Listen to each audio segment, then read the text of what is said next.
ओ नाम रंग डारा मोपे श्याम रंग डारा, नाम रंग डारा मोपे श्याम रंग डारा, ओ नाम रंग डारा मोपे श्याम रंग डारा, नाम रंग डारा मोपे श्याम रंग डारा, ओ नाम रंग डारा मोपे श्याम रंग डारा, नाम रंग डारा मोपे श्याम रंग डारा, ओ नाम रंग डारा मोपे श्याम रंग डारा, नाम रंग डारा मोपे श्याम रंग डारा। मैंने सतगुरु पूरण पायो, मैंने सद्गुरु पूर्ण पायो, जिसने चलना मोहे सिखायो, जिसने चलना मोहे सिखायो, श्याम रंग डारा मोपे श्याम रंग डारा, नाम रंग डारा मोपे श्याम रंग सदगुरु डारा, रंग दीनी मोहे सारी, सद्गुरु रंग दीनी मोह सारी, श्याम मैं हार गई हूँ मुझको जिताने आजा, श्याम मैं हार गई हूँ मुझको जिताने आजा, मैं बड़ी जोर से गिरी हूँ उठाने आजा, भर दे रे शाम झोली भर दे ना बहलाओ बातों में, देखा होता मेरी हालत को तुझको भी पसीना आ जाता, इतना रोती तेरी चौखट पे सावन का महीना आ जाता। बोली बांके बिहारी लाल की जय। गोस्वामी तुलसीदास।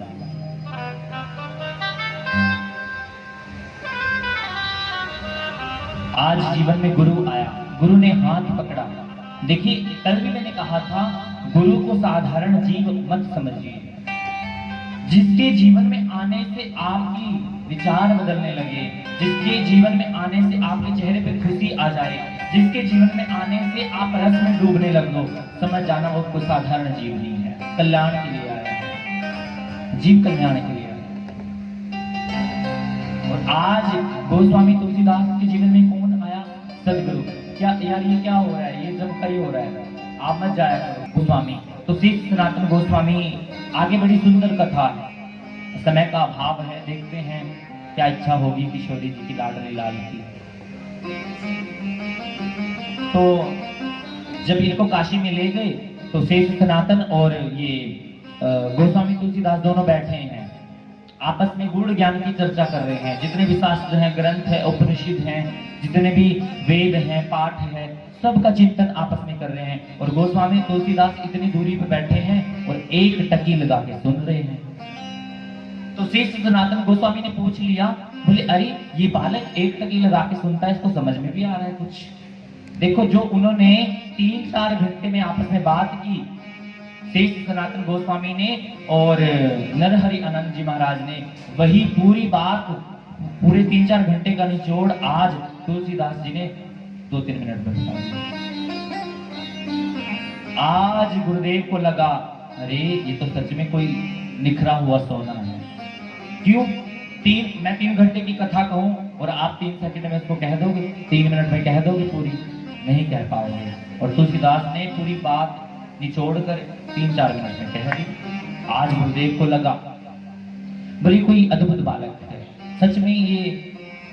देखो पहले तुलसीदास बहुत तपे ना, पहले एक माँ ने छोड़ा, फिर दूसरी माँ ने छोड़ा, फिर पार्वती मैया आई, उन्होंने भी छोड़ दिया, किसी ने खाना नहीं दिया, भोजन नहीं दिया, सब जगह मांगा, दर दर भटका, पहले बहुत तपे। और जो तपता है सरकार वही तो सोना होता है, वही तो निखर के बाहर निकलता है जो तपता है। इसीलिए तो भक्तों को बार बार तपाया जाता है, रुलाया जाता है।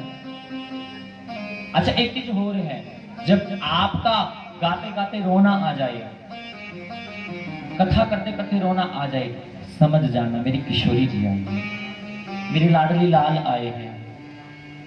क्यों? शब्द बयान कर पाते इनको, शब्दों की भाषा में इनको बुरा ही किया जा सकता। सरकार मैं आपके मध्य में बैठ के 1.25 महीना कथा कर लूं, फिर भी प्यास अधूरी है। जितना भी कहूं रहोगे कृष्ण तुम फिर भी अपरिभाषित, जितना मर्जी कह लो। लफ्जों का टोटा है जिक्र मेरे प्यारे का, अशकों से होता है। और आज से सनातन गोस्वामी ने कहा, बोले तुलसीदास को मैं रख लेता हूं। बोले ठीक है। 15 साल तक रहे गोस्वामी तुलसीदास जी काशी में। जो नरहरि आनंद जी महाराज के मित्र थे शेष सनातन गोस्वामी, उन्होंने 15 साल तक उनको जितना भी उनके अंदर धन था, वेदों का, उपनिषदों का, यजुर्वेद, सामवेद, ये सारे जितने भी वेद थे सबका ज्ञान दे दिया। अब क्या हुआ, 15 वर्ष जैसे ही बीते तो चले कहां, जहां पे गुरुदेव विराजते हैं उनके, जहां गोस्वामी तुलसीदास जी के गुरु जी रहते हैं।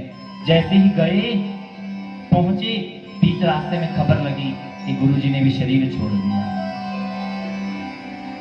आज गुरु जी ने भी शरीर छोड़ दिया, प्राण त्याग दिया, लीला में प्रवेश कर गए पूज्य गुरुदेव। देखो कितनी विचित्र घटना, कितने कितने लोगों ने छोड़ दिया। सरकार सब छूट जाए पर गुरु और हरि कभी ना छूटे। बिन गुरु के वहां तक पहुंच नहीं पाओगे सरकार, नहीं पहुंच पाओगे। आज रोया तुलसीदास, पहुंचा चित्रकूट। जैसे चित्रकूट पहुंचा, खबर लगी आज पूज्य गुरुदेव ने शरीर छोड़ दिया। रोया, बिलखा, कर्ण पुकार की, हे किशोरी कितनी अजब परीक्षा लेती हो तुम, मैं तो हार गया। तो सोचा अब यहाँ चित्रकूट आया हूँ, थोड़ी सी दूर यहाँ से राजापुर ग्राम पड़ता है, जहाँ पे जन्म हुआ था गोस्वामी तुलसीदास का। हरिपुर ग्राम, राजापुर ग्राम, राजापुर ग्राम में जन्म हुआ। जो दूसरी माँ मिली थी चुनिया, वो हरिपुर ग्राम में ले गई। तो जब राजापुर ग्राम पहुंचा तो पता चला आपके पिताजी तो कब के चल बसे थे, और जब आपने जन्म लिया था आपकी माँ तो तभी स्वर्ग सिधार गई थी। अच्छा, तुलसीदास को जब सबने देखा तो पूछा, कौन हो तुम? माथे पर तिलक लगा है, तुलसी की माला गले में धारण की है, अंगराग लगा है, सुंदर धोती कुर्ता पहना है। पूछ लिया, बोले कौन हो तुम? बोले मैं आत्माराम दुबे का पुत्र हूँ। बोले अरे तुम तो बहुत बड़े हो गए। बोले अच्छा मेरा घर कहाँ है? तुलसीदास पूछते हैं। बोले तुम्हारा घर तो खंडर हो गया। अब वो घर नहीं रहा, खंडर हो गया। फिर तुलसीदास ने क्या किया, उस घर को अच्छे से सुंदर कुटिया बनाई। तो सुंदर कुटिया बना के क्या किया, उसमें कथा करनी शुरू की, रामचरितमानस।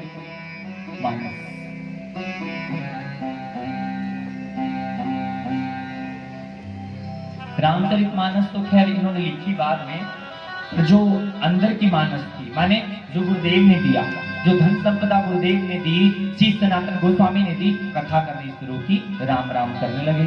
जय जय राम राम राम सीता राम राम राम, जय जय राम राम राम सीता राम राम राम, जय जय राम राम राम सीता राम राम राम, जय जय राम राम राम सीता राम राम राम, जय जय राम राम राम सीता राम राम राम, जय जय राम राम राम सीता राम राम राम, जय जय राम राम राम सीता राम राम राम, जय जय राम राम राम सीता राम राम राम, जय जय राम राम राम सीता राम राम राम, जय जय राम राम राम सीता राम राम राम, जय जय राम राम राम सीता राम राम राम, जय जय राम राम राम सीता राम राम।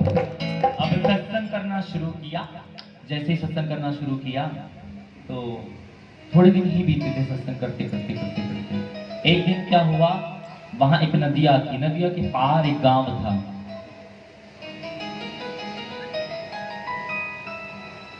वहां पे एक भक्त रहते थे जो रोज मंदिर आते थे। उनकी पुत्री का नाम था रत्ना, पुत्री का नाम था रत्ना। देखना अब कितनी विचित्र घटना घटेगी तुलसीदास जी के साथ। अब जीवन बदलेगा, अब बनेंगे असली तुलसीदास। अभी तक तो ठोकरे खाई थी सरकार, पर अब आप देखो, मैंने पहले ही कहा जो तपेगा वही निकल के सोना निकलेगा। पहले तपाता है सरकार, पहले ही सब कुछ छीन लेगा, आपका छीन लेगा, रिश्तेदारों से मुंह तुड़वा देगा, सगे संबंधियों से मुंह तुड़वा देगा, यारी दोस्ती से मुंह तुड़वा देगा। क्यों? क्योंकि ये दिखाना चाहता है सब कुछ नहीं है, केवल मैं हूं, मैं ही तेरा हूं। इसलिए करवाता है ये सब कुछ, ये व्यक्ति समझ जाए मैं ही तेरा हूं, बाकी कोई तेरा अपना नहीं। और आजकल तो संसार में किसी का रिश्ता शरीर से शरीर का है। सरकार अगर आत्मा से आत्मा का रिश्ता बनाओगे किसी से 100% गारंटी है गोविंद मिल जाएगा। सरकार रीझ जाएगी। आप लोग पुरुष क्यों नहीं आते सत्संग में? क्योंकि मद है, मैं पुरुष हूं, पर गलत है। आप किसी भी स्त्री के या पुरुष के बाहरी आवरण पे मत जाइए, आप उसके भीतर जाइए। सरकार वो पार ब्रह्म परमेश्वर बैठा मिलेगा। देखी नहीं देखी अड़िए अंदर बोले कौन, बाहर जिन्हां नु लभदी फिरदियां इत्थे ओही सजण ना हो। कहीं भीतर बैठा है। जब जब झुकाई गर्दन दिखी सूरत यार, यहीं तो बैठा है, दूर नहीं है। जैसे एक मृग, एक हिरण, उसकी कस्तूरी में से खुशबू आती है, पर वो सारे वन वन में दर दर भटकता है कि कहां से आ रही है खुशबू। अंदर के पट खोज तो ही राम दिखेंगे। भीतर जाओ, ये भीतर की खोज, अंदर की यात्रा है ये, बाहर की यात्रा नहीं है। और तुलसीदास, अब वो भक्त आए, उन्होंने कथा सुनी, कथा सुनते ही प्रवेश हो गया, कानों में रस पड़ गया, आनंद आने लगा। अब मन में उठी जिज्ञासा कि मैं भी सुन के आऊं, कथा कौन कर रहा है। साथ में पुत्री भी आई थी जिसका नाम था रत्ना, पुत्री भी आई साथ में जिसका नाम रत्ना। अब जैसे ही उस भक्त ने, उस दास ने कथा सुनी, तो मन में क्या